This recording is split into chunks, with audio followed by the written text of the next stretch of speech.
When your gun fails in a real fight, you have seconds, maybe less. The question is, will your hands know what to do when your brain shuts down? Good evening, I'm Rian Coetzee. I'm talking to Francois Leroux. Francois is a senior instructor affiliated to the Lone Operator Training Academy. This is episode 6 of our series, Survive the Fight. Francois, good evening and welcome. Good evening, Rian, and great to be back. Well, thank you so much for your willingness to join me for this episode. So we are talking about firearms and failing during a real fight and how it affects your stress and how it creates a huge problem, let me say a bigger problem than you already have on your hands. So I'm just going to jump straight in. Let's start with the reality of malfunctions under stress. When a firearm fails during a real fight, stress multiplies the problem instantly and considerably. From your experience, what actually happens to shooters psychologically and mentally the moment their gun doesn't fire when they are expecting it to fire? Well, to give an example that anybody can relate to is when you're just about to start writing an exam and then suddenly your pen fails. Now your pen isn't writing. Now you're sitting there in exam. You've got an hour and basically no tool that works. So yeah. So what happens basically is because you're not trained, you're always going to default to your lowest form of training. So if you do not train the malfunctions or any scenario, then your mind won't know what to do. It's the same as our conditions, what condition you're currently in. If you're not aware of what's going on around you, you're not going to be able to react to anything. And the same with a malfunction. If you don't know what to do, if you're not ready for it, your brain's not going to know what to do. And that's on a normal situation. That's something we see on the range without stress and being chased and now heart rate spiking, people shooting at you, you having to run, whatever else. That there's a million scenarios we can go through. So yeah, it completely your brain shuts down because it has nothing else. We know we have a fight, flight, or freeze response that always kicks in. So if you cannot fight, you won't be able to fight. And if you cannot flight, and a lot of people, because they think they get basically weapons fixated, they want to do something with their weapon, but they don't know what to do. And especially now that there's a malfunction that occurred, there's nothing they can do. So the fight's out of the picture. The flight's not there because they're so focused on a firearm that they need to do something with it, but there's nothing to do because they haven't trained it. And then that freeze kicks in. And then we know you're just a sitting duck. Because as it is, with the stress induction, your hands start shaking, you get tunnel vision, you start losing your fine motor skills. So even something extraordinary easily that you do when there's no stress, suddenly you find, oh, now I can't do it. Something stupid like putting the magazine in the wrong way around, etc. Yeah. So your fingers can miss controls. And this is where the training kicks in. If your training is lacking, odds are you're going to have one of those reactions and maybe just stare at your gun as you freeze, like, what the hell? And by then, it's too late. Your problems have just increased dramatically, and you might become a target for incoming shots. Let's talk. You mentioned malfunctions, and this is obviously a problem because any firearm, is a mechanical thing full of mechanical components. Things can fail, things can malfunction. So most shooters, well, let me put it this way: inexperienced shooters or people who do not shoot enough think that malfunctions are rare until, of course, they happen. Can you maybe break down for us the 3 major malfunctions that every firearm owner should know, must know, and explain why these specific failures are the most dangerous ones in a real defensive scenario? Okay, so the basic three would fall under the categories of failure to fire, failure to extract, and failure to feed. So the breakdown, failure to fire is basically when the gun's supposed to go bang when you pull the trigger, it goes click. Now, this is usually uh, uh, ammunition related, or something in the firearm didn't go into battery or didn't function the way it was supposed to. So it is something that can be cured with making sure you have proper ammunition, knowing your firearm, making sure that it's in battery when it's supposed to be in battery, and then just making sure it's maintained. So that you don't have a rust on a firing pin, that you want a firearm that's been in the safe for 20 years and now suddenly you want it to function. Hasn't been cleaned, hasn't been touched. That's the kind of thing. Then failure to extract. That's basically you've now gone bang, and the firearm is now supposed to extract that empty case and then load a new round so you can continue with your follow-up shot. And that somewhere there, Sorry, yes. before you jump in with that, I just want to go back to the failure to fire one. What would typically cause a failure to fire? Is it, you said it's an ammunition thing, so a primer problem, or there's a problem with the ammo, or your reloading wasn't up to scratch. How do you fix that? How do you ensure Well, that doesn't? firstly, I hope you're not using reloaded ammunition on your carry gun.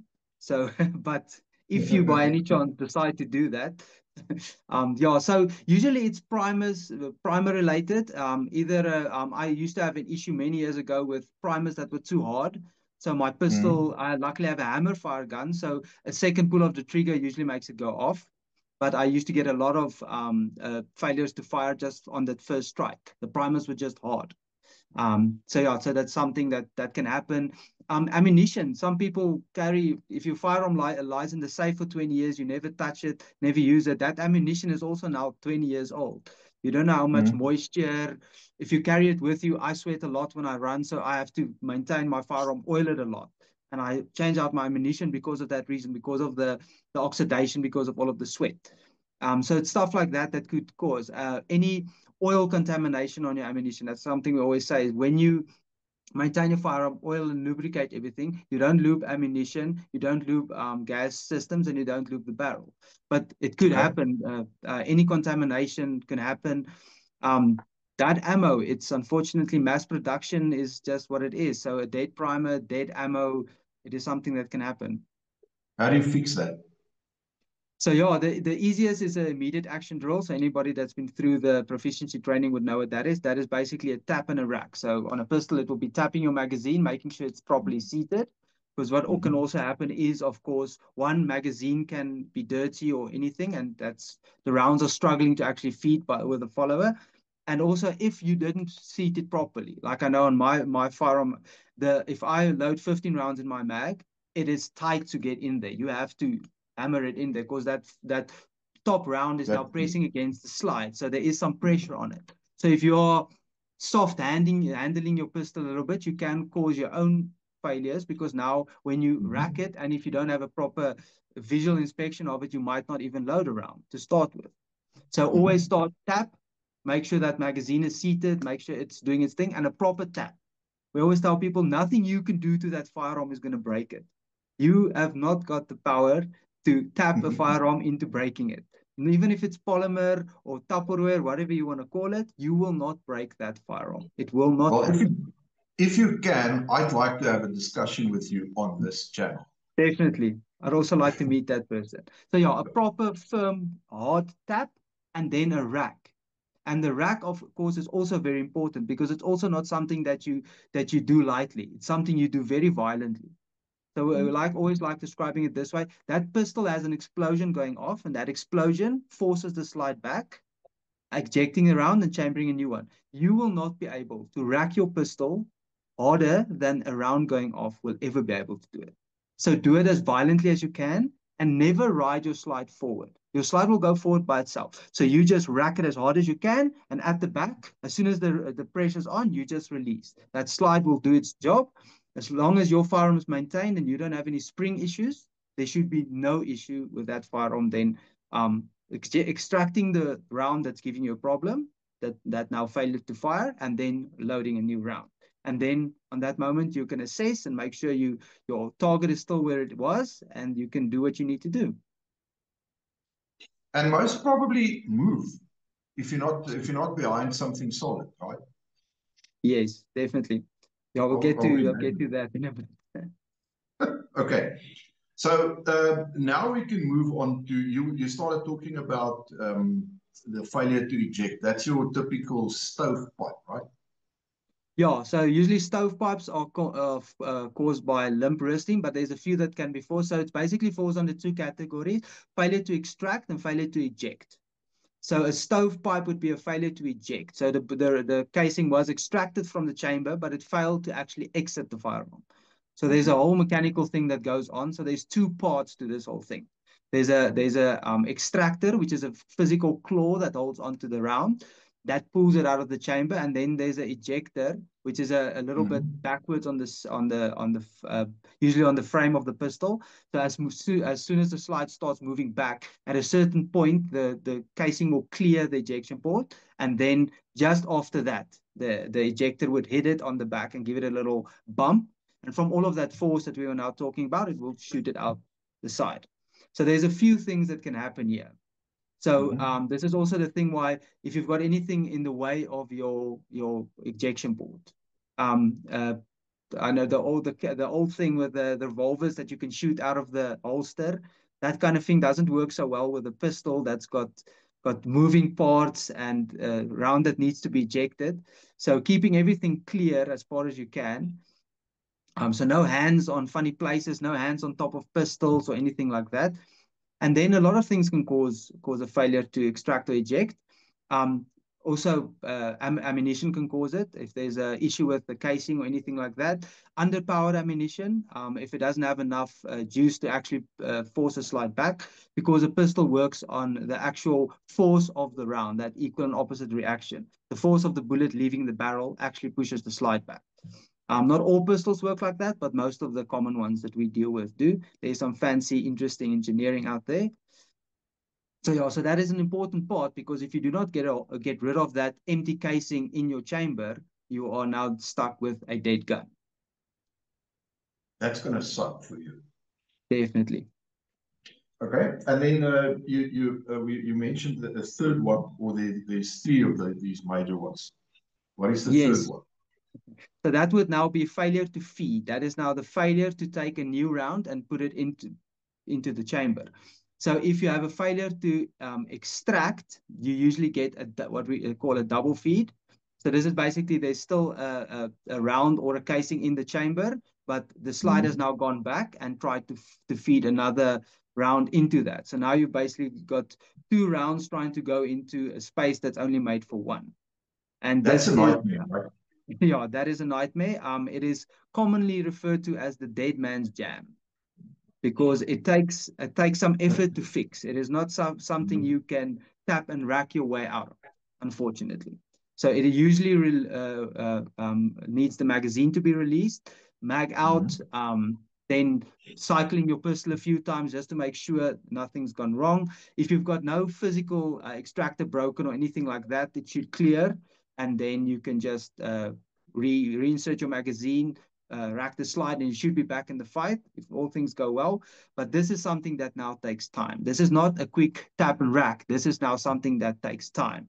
And this is not something you want to stand there in the middle of your driveway while there's six guys trying to do whatever they want to do. So it is not the best time to stand around and wait for things to get better. This is now the time where you would move and get out of there and get behind cover, or at least concealment. Yes, at the least. I see in my notes, I mentioned here that the drill for this requires strength. How do female shooters handle that? So the big thing we always try and get them to do is just practice wrist strength. So one of Mhm. the tricks that I was taught is take a towel, throw it over your security ball, for pull-up ball, whatever you have, and just hang on that towel, just for that Okay. that grip strength. But any grip exercises that you do, that you can do, I do it as well, just to improve my, because I'm not the biggest guy. So to stabilize a pistol on rapid fire takes a lot of effort. So, and another thing that we can always tell the ladies is, like I said previously, don't be soft on your pistol, because ladies has a tendency to just, it's a thing and it's pretty and they want to take care of it. Use and abuse that pistol. It is a tool. So the more violent you can rack it, the better. And what I always try and tell people is, even for men, is forward with your grip hand as much as you can, and pull it while pulling simultaneously back on the slide as much as you can. So there's two methods just for that interest sake to actually hold on to the slide that's most popular. So one is actually just holding it, finger and what's it, index finger and thumb, and just slide it. I like using my flipper like this. This also helps a little bit with fine motor skills, because these two fingers working in a stress situation has got a much greater chance to fail than just grabbing and racking. The thing that you need to be careful of is covering the ejection port, as we discussed earlier. So just grabbing and just racking the, like you want to strangle it. If you've got some anger in you, that's the point to get it out. Training with real stress. I mean, this is something that we talk a lot about on this channel, stress inoculation with training. But what does it mean for the average person? How does stress training change the way someone reacts when a malfunction leads during, a real life or death encounter, when the stress is really on? So one of the things personally I think the confidence of it is also a great mental hurdle that you get over. Just the confidence that I've done this under worse conditions. So some of the training that we do is with bulletproofs, you run and you burpees and squats and all of this stuff. So you are shaky and barely able to stand up on a good time anyway. Now you still have to run drills. So I think that confidence or for me at least personally, that confidence has a massive impact to just know that even under these circumstances, I can still run my gun. So, and it helps to get that mental hurdle done. But the thing is also, you need to be able to know where your shortcomings is. Where do you struggle?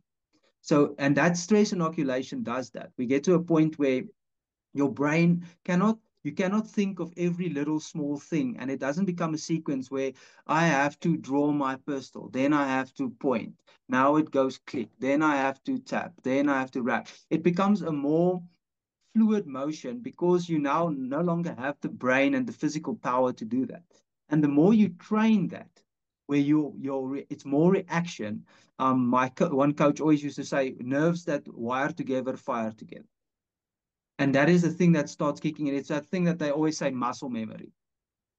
So muscle doesn't have a memory, but you get to a point where you're so used to doing something that it becomes automatic. And you no longer have to think about it and stress about it. Yeah, because your hands, literally, it's almost like they stop working. Just now they were working, but all of a sudden, it's like they're not. It's almost like you're trying to do something with another person's hands. Yours don't usually feel like this, and you get your vision goes for a loop, etc., etc. So, if you only practice malfunctions in a nice, calm environment and there's no stress, then if you get into a situation where there is a very real threat, that's going to be, and you get a malfunction then, that's basically going to be the first time you encounter that. Is that not the case? Yes, exactly. That's exactly what you say. The thing is, you need to get used to that arms being tired, hands being tired, not being able to focus, not being able to hear properly, dry mouth, your stomach being full of, well, we call it butterflies, but barely functional. Your legs going jelly. That's always the one that gets me, is the legs going jelly, because I'm a runner, so they're supposed to be the best part of me, and it's something that you need to be used to. And also and if you don't know what's going to happen, then your ability to mitigate all of those threats and risks in a situation where your brain should be thinking about other things. Because especially if we can train all we want, and for a specific scenario, let's say whatever, you're getting hijacked or something. But on that specific day, your wife's not in the front seat. She's in the back seat because the kid was being difficult, or something like that can happen. Now, because you're so trained for that one specific thing, you're completely thrown off. Whereas if you Mm. just train as if it doesn't matter what happens, I will be ready for it. Whether it's left or right, run, I'm going to run kind of thing. And that is at the end of the day where you get the most effective training out of it. And we also see people being more able to run their guns and do all other things they can do, especially on the battlefield games. You see how people actually use their minds. We've got so many nice training routines that we've got for that, and it works amazing. Can you maybe run us through a couple of those training drills, stress inoculation drills that you guys do use on the range? Yeah, so because we cannot physically shoot at people, because of course that would be ideal. The perfect scenario would be you shoot at people, they figure out how For it real? feels to get shot at. Yeah, for real. I And wasn't then, aware of yeah. that. So that would be ideal, but unfortunately we cannot do that. That is not how the world works, and the safety and all of that. And none of us, or most of us, don't work in situations where we get shot at every day. So we are not as prepared as a person that might be on a specific task force or whatever group that actually deals with this stuff every day. We have got normal lives and we need to fit our training and stuff into that. We also, you can't go breaking yourself on a weekend and then sitting at work and be all incapable of doing your job. I remember all the blue eyes and stuff I had from Krav and all the funny questions I got from the bosses. So what the ideal thing would be something where, and that's where we started bringing in as much fitness as possible. Because fitness is a very quick way to get your body to a place where it is now tired, your brain cannot think anymore, you get dehydrated, you get jelly legs, jelly hands, eyes don't want to work anymore, you're tired, cotton mouth. It's as much of those stress inducing things without the How do you actual get stress. how do you get the student to that point? What drills do you guys use specifically for that?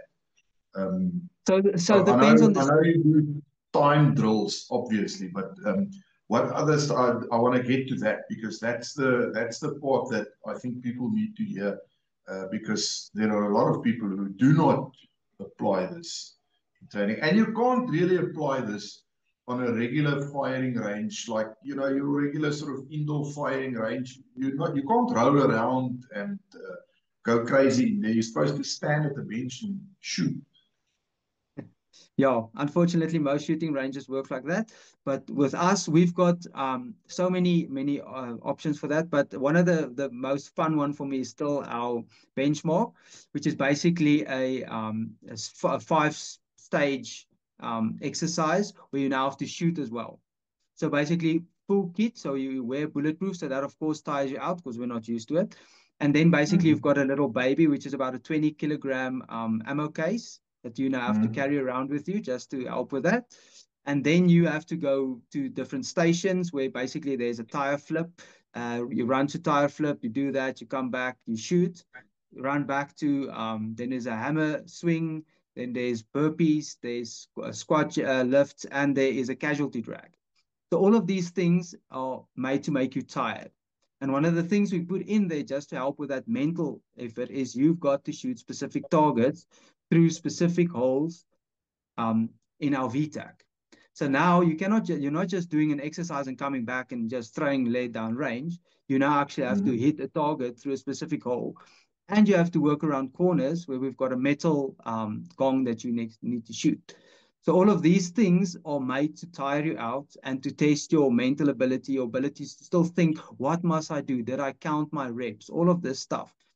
And it's fun to do. It's fun to see how people struggle with certain things that you think would be easy.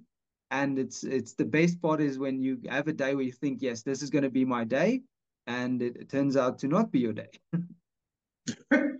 Yeah, and I mean, you obviously work against time with a Yes. timer. I mean, even with the timer, just you can stand there and calmly put down rounds down range, and then the next moment you're working against the timer, saying, now I've got X amount of time to do the exact same thing.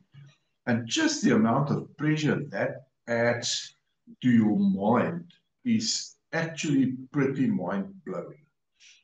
Yeah. Rue calls it a little yellow box of stupid. There's mine. I was busy playing with it earlier. So yeah, that the moment that beeper goes off, suddenly you don't know which side of the gun is the dangerous part. Yellow box of stupid. Yeah. Okay. I think I might call it that from now on because I think that's very applicable.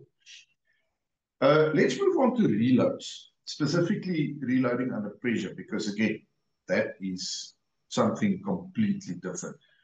Combat reloads, they're quite easy on the range, pretty straightforward, but when there's pressure and specifically fear, because I think fear is something that we all underestimate, especially the kind of fear that you experience when there is a real problem and you realize I'm actually in danger here. This is actually a dangerous situation for me. The level of fear that induces is, well, I mean, it's scary and completely unexpected.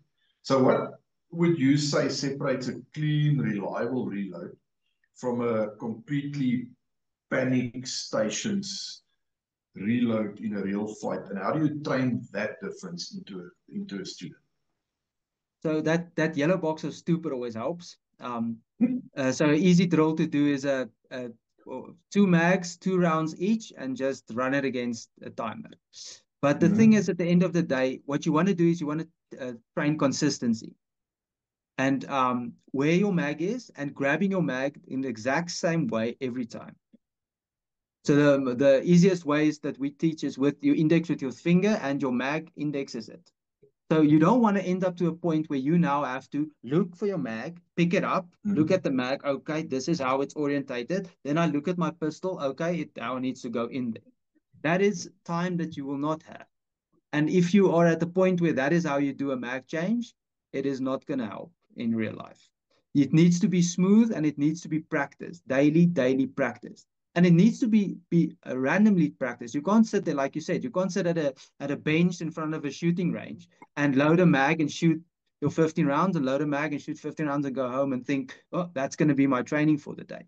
It I'm needs to be in sure. different situations. It needs to be under pressure. It needs to be a way where you actually figure out, okay, I need to do this quicker or I need to do this better. And like we always say, you have to do it in your face box. You need to do it here because still need to look Yeah, around what's going on. I in your cannot use workspace. I cannot use my main vision to look at my tools. That's what peripheral vision is for. And it's also why you need to break your tunnel vision. So you're not looking at that little spot with all of the black around you. You want to get to a point where you are very confident and very capable of actually loading your firearm. But like I said, it comes with training, and that's why we push so hard for people to train. We've had so many interesting things, and we've even had people that don't load mags or carry mags as the conventional way, but they've trained it, and they are fiercely, fiercely capable with that mag. And if I look at it, I think it's wrong. But because they are capable, then you don't interfere with someone that's been training something for a long time and they're capable of it. So then, yes, hats off to you. I'm glad you're training. Makes my heart all warm and fuzzy. Yeah, I mean, even if you're going to do a competition shoot and you have to do a reload, that's already in a stress situation. So you need to train for that as well. Otherwise, you're probably never going to win a competition if your Yeah, reloads fail every time. definitely. So it can be something as almost mundane as that. It doesn't even have to be a real danger, life-threatening situation. Yeah, challenge. Make a challenge of it, and there you've got your training. Yeah, there we go. Yes. Okay, let's talk movement and cover and survival philosophy. Most people, because unfortunately not everybody attends training, but so most people tend to clear malfunctions, just standing still. They don't move because that's what they practice on the range. Why would you say is integrating movement and the use of cover so essential for survival? We're not talking about competition, we're talking about a real life survival scenario. How do you train people to stop being stationary targets? Why is that movement so important? Well, the thing about that movement is if there's one thing, if I have to give you one thing that's got the best chance of saving your life after being aware, it's probably going to be movement. You know, I always like quoting that Jack Sparrow from Pirates of the Caribbean, you have to fight to run away kind of thing. And that is at the end of the day, you don't want to stand there and be an exposed target. You have to move because and we always talk about the OODA loop that resets the criminal's OODA loop. That now forces them, they don't have a stationary target. They're basically standing on the shooting range at a stationary U and shooting. You don't want to give them that advantage of being able to do what they're going to do, willing to do what they're going to do to you, and now you're standing still. So you have to move. A movement is a non-negotiable. And the best way we train that is to actually stand on the students and force them to move. You give them a bunch of cover and you force them to move because people have a tendency to just stand there, like you said, stand there and shoot around a corner or stand on a certain spot and do everything there, no movement. Because that's just kind of how we are in, and especially if you come from an indoor training range where you now have to stand behind a bench. When you have a pistol in your hand, we're kind of taught don't move, don't turn around, keep it pointed in a safe direction. And that becomes a bit of a mental block. So we stand behind a student and we force them to move, shoot a few rounds, tap him on the back, help him move. You have to move there. You can't move there. That covers compromise, or there's a target there you haven't covered. Just forcing them to kind of like get that brain working and say, okay, I can do this. And you're able to do it. And it builds up that confidence again to say, okay, while I'm got my firearm in my hand, I am safe enough, capable enough to still move with that firearm. So I don't have to worry about it. And then we can start bringing in all of those malfunctions and stuff. If that firearm malfunctions in your hand, you've got nothing left than to get out of Dodge. Cover. Need to find cover if there is. Angles. Yeah. Well, there's a saying that I'm not sure if I thought of it or somebody else did. Cover buys time, time fixes guns. So if you've got no cover, what do you do? Yeah, Move. then distance. Distance is going to be your friend. Yeah, there's always a saying that says that the running man is probably a living man. So yeah, if I get to a point where my firearm malfunctions and there's nothing to hide behind, I'm picking a line and running. I would just suggest that it's not be a zigzag one because that whole movie zigzag thing does not actually work. More distance is better than running like a thing. I'd always think about that one movie where the guy's just looking at him. He's running zigzag and they're just all standing at him looking like he's crazy. So you're getting as much distance between you and the guy. And if there's really an issue of there's a lot of incoming rounds, then you get small. You get on the ground and you get really small. Yeah, and you know, create angles. Make it try and you have to try and make it difficult for the guy. But this is all stuff that you guys induce in training in any case. As you said, you Yeah. literally force the students to start because it's something that you have to do naturally. You shouldn't really think about it too much. It must just happen, almost an automatic, like a reflex kind of an action. Yeah. I'm in the Yeah, open. I need to get the it hell becomes out of here. subconscious movement. Yes, yes. Okay, so in essence, what it boils down to is you trying to be a harder target. Definitely. Be as hard a target as you can be. Okay. If you want to build some real usable skills in a real, like in a chaos type of scenario, which malfunction and reload drills would you say are absolutely non-negotiable, and what makes these drills so effective at rewiring this, I'm just going to call it instinct? So yeah, the first thing would always be a tap and a rack. So when that firearm goes click, tap and rack, that must be instinctual. There's no looking at it, trying to figure out what goes on, especially in a situation. Mm-hmm. I do understand at certain times malfunctions can be more serious and you need to properly have a look at it and see what's going on. But most of the time, a tap and a rack is gonna be your best and easiest way. Then of course, practicing a double feed, practicing to clear a double feed because it is such a severe malfunction, such a inhibiting problem that you've got, be aware of how your firearm reacts to it. So stage a double feed, get some dummy rounds, stage a double feed, and see how it feels. Get used to your firearm, see how it clears. Because some firearms usually clear with the first or second slide racking. Some take more than that. So know your firearm. It is your tool. Your life depends on it. So know how it works. And then practice a mag change and practice a tactical mag change. And what about one-handed drills for malfunctions in case you're injured or something? So that's a bit more advanced, and I would definitely suggest that our viewers come visit us for that one. But yes, definitely one-handed, because you never know what happens. We actually had a discussion on the range about it on the weekend, about any one of your fingers can get hurt, broken, shot, anything. And then if you rely on that finger specifically to do a certain task, and you didn't practice it with any other finger or any other way to do it, then you are stuck. Your brain will go into that freeze mode. So clearing it, being used to using your weapon in both hands is always a must. I love training both hands. And it also, we discussed this as well, where never take a firearm willy-nilly. You don't grab a pistol just willy-nilly. If you change hands with a pistol, you take it as if you're going to use it. And that's one of the rules I can just tell them to go away with is, if you change hands, if you go from your dominant to your non-dominant hand, make sure that pistol is still in a fighting grip, ready to fight. And then with both hands, because if you can do it with your right hand and your right hand dominant, then you can do it with your left hand. It's going to take more practice because we're so used to using our dominant hands, but you can practice it. And there are so many, if you a bit more advanced and you feel like being adventurous, go on YouTube. There's a lot of videos that you can have a look at, how different ways of clearing a firearm malfunction one-handed. But yeah, the best, I would still say, come join us on the range. We'll make it fun. Yeah.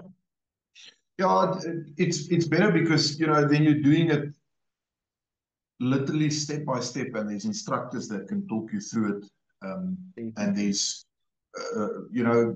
it's a completely different type of scenario. And I mean, you and I both know we've seen many YouTube videos where you have to really take what is said with a bit of a grain of salt, or a big grain of salt. So you need to be careful what you do. Therefore, it is always your best option to actually attend a serious training course to make sure that you get the best possible instruction on how to do this. I want to run through a little list here when it comes to one-handed malfunction drills. Things you can simulate. Then you can tell me what you think of it, or if you differ. Using a flashlight, if it's not a weapon-mounted flashlight, so if you're using a flashlight while you're shooting, if you're shielding somebody, child, partner, whatever, if you're busy actually wrestling with someone, somebody's trying to take your gun, and you have to try and retain your gun, or you have to get hold of your gun. And there again, I mean, with that, there are so many videos of that, specifically that we see of cops in the USA in situations that they've got because of their body cams. Inevitably, somebody leaks it to YouTube, and it's there. Or often cases, the police departments do so. They've got a lot of them have their own channels, so you can literally see for yourself how quickly you can get into trouble, how quickly it can develop, and how quickly that person standing there he's looking all right, and the next moment he is going bonkers, and he's coming for you, and he's fighting you, and he wants to put you down, and he wants to maybe kill you or hurt you. It can change just like that. So you guys build all of these things, you factor all of these things in your standard training courses. Yes, yeah, we do. So yeah, the thing is, most of the time you're probably going to be one-handed, because even for me, even with a weapon mounted light, I've got gates that need to be cut open. I've got kits and whatever that need to be collected. And like you said, you need to hold on to that. You might have a torch. Weapon mounted lights can fail. Now I need to hold on to a torch with another. All of those scenarios where you need your hand for other things, opening doors, all of those things that come into play. And we run through all of those scenarios. And especially grappling is just a whole nother can of worms that we can open. But there is no substitute for being on a proper course with good instructors and that can give you feedback, because you can stand on the range and you can shoot 400 rounds on a Saturday and think that you've done training. But if you do something wrong, or there's a better way or more economical way for you, you won't know it. Unless you take a mirror, you can probably help yourself a little bit, but there's just no substitute for a proper instructor and a good course with the kind of material that we use. Well, what happens if it's in the dark? There's no rule that says a gunfight is going to take place in a brightly lit room. It can be in the pitch darkness, 3 o'clock in the morning. There's no lights on in your house. So you literally have to almost work by feel to get that magazine change done and so on. And if you've never done that, and suddenly you're doing it for the first time, I'd say, especially if you know there's people in your house, I mean, that level of stress it's incredible. And suddenly you have to do a mag change in pitch darkness. And odds are that's going to end badly for you. Definitely, yeah. Yeah, that's the thing. You have to practice it. You can't when the lights go off now the side, because that's not something in your control. But what is in your control is to actually work your firearm in the dark. There's nothing wrong with unloading it, making sure the live ammunition is far away, and playing around with it in the dark. Get comfortable with your firearm. It is a tool that your life will depend on. So get used to it. Francois, last but not least, can you leave the viewers with a couple of core truths about keeping a gun running under real stress? Things that can actually save a life in a violent encounter. What would you advise people, or what would your takeaway be on that? So I would say get some dummy rounds and get used to your firearm. Get used to working it and induce those malfunctions. Get used to where everything sits. What does my pistol feel like on the last round when my slide lock back?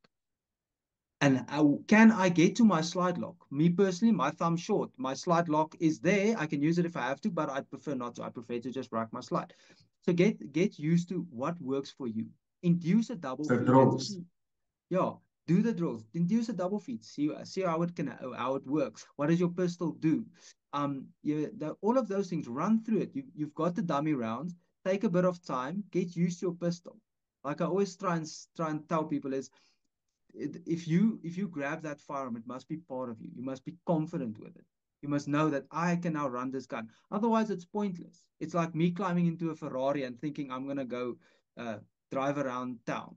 I will probably wreck it around the first corner because I've got no clue how to drive something with that much power. But if I had some time and I can figure out how it works, figure out all the controls, know where the limits are, then that's exactly what you want to do. And it's what we do in our basic day life with everything else. We might as well use it on our firearms as well. Practice it, get to know your firearm, keep it maintained, and just train. I'm very glad you mentioned that now, because you did ask me if you could take my new Ferrari for a spin. So, thanks for answering that question for me, Francois. I think I the answer would be no. Okay, so what you're saying is you need to build habits by doing the drills, but you can, if the drills aren't spot on, then you can quite easily build the wrong habits, right? Yes. Yeah. So if someone says they do not have the time or to come to a course, whatever, some people work 7 days a week. I understand it. There is also the online academy that we have, where you can go through all of this training, all of the videos that's done by our instructors, properly professional, proper training videos that you can run through. And that is a good start to just get you to a point where you feel more confident with your firearm. We live in a country where it is non-negotiable to carry a firearm, in my opinion. If you are Okay. of sound mind, you should be carrying a firearm. You should be helping and not hurting. Okay, so you need to get to a place where your hands pretty much know exactly what they're doing. You don't even really have to think about it. Getting the firearm Definitely. out, getting it into play. If there's a malfunction, working in your workspace with it so that you're not working down here, so you're not looking away, looking at your feet, that sort of stuff. Yes. And yet, again, all of this comes back to training for me. This is how you instill the correct practices and inform the correct habits. And if you never train, well, we mentioned this before, movements need to be automatic, even when you are terrified, because of that fight, flight, or freeze reaction. And it's interesting how often I've spoken to a couple of ladies now who've said to me that their instinctive reaction is to fight, which I suppose it's nice. It can be an advantage, but again, if you've never been in a fight before in your life, a real fight, then it's not really much use, is it? If your instinctive reaction is to fight and you don't know how. Yeah, definitely. But it's also the thing is, if you just overreact and start fighting, that might not be the best course of action. That might be the worst thing. You think this one guy is gonna be your problem, and meanwhile his four buddies behind you is the problem. So that's the thing is, it's a clear mind, and that's where stress-induced training comes in, where you now start focusing on other things and not tunnel vision. It is critically important to not just have one option like fighting. And things can happen. It's even happened to me where a certain thing happens where it just throws you off. A child can get hurt, and then especially mothers, they completely react in a expected way because of that. And now they focus on their child, and then the whole fight thing goes out the window. And because you're not trained for it, your brain kind of just goes bleh. So we're now talking about that fight. So you need to fight with what you've got. And then as you go along, you need to fix what goes wrong with what you've got. And that again comes back to, do you have something that you can fight with your hands, obviously, but have you ever thrown a real punch in your life before? Have you ever been hit in the face before? Because that sucks. And a lot of people, they've never, and I'm happy for them that they've never been in that situation. I think it's great. But you need to be aware of it. You need to be, if you're up against a guy who's fit and he can throw a punch and he hits you, that's a bit of a decisive moment for you right there. And that can really stop you in your tracks if it doesn't put you down, obviously. So Yeah. I want to make a statement, last but not least. Your firearm doesn't fail you, your training fails you. It's not to say your firearm can't fail, obviously. It's a mechanical thing. It can actually fail. But unless something breaks on the gun, which if it's a mechanical thing that breaks, that's beyond your control. You maintain your firearm as best as you can, etc. But if something goes wrong, if something fails, and it's something that you can fix, which is, I think, most of the time, I think it's safe enough to say that where firearms fail most of the stuff, it's not something that actually breaks, it's just something that goes wrong that you can fix. But if you don't know how to fix it, then you kind of lost, which is a problem. Yeah, I mean, we as humans are usually the fallible ones. So yeah, as long as we train and practice all of these things and keep our mind sharp, then the rest will fall into place. but this is the whole idea, isn't it, of Battlefit. The whole Battlefit training program is aimed at enabling you to be able to function better under severe stress. Am I right when I say that? Yes, absolutely, absolutely correct. So for the viewers, on that point, go check it out, battlefit.co.za. Go get the app. You'll be very impressed and highly surprised by what you can do with that app. I mean, it's a bit of a life changer, I think. And that's really going to add to your toolbox of enabling yourself. That's what I think. Francois, unless you have anything to add, I'm going to end it there. Okay, yeah, no, Rian, I agree with you. No. If you don't train your firearm, then it becomes useless. So yeah, Yes. you have to put in the work. Like everything else, we don't do anything without practice in life. We don't even walk without trying it a few times first. Put the work in, because remember what we're fighting for at the end of the day. Well, for the viewers, if you are interested in any of the training under Lone Operator and Fortis, there's a link in the description below. Check it out. We look forward to seeing you on a firing range one of these days. As always, like the video, subscribe to the channel so that you can help us grow and become bigger, and that helps to get the message out there. And as always, hit that subscribe button right in the face so that you get notifications of all our new videos. Francois, thank you so much for joining me for this discussion. I highly appreciate it, and I hope you have Thank you a for having great me. evening.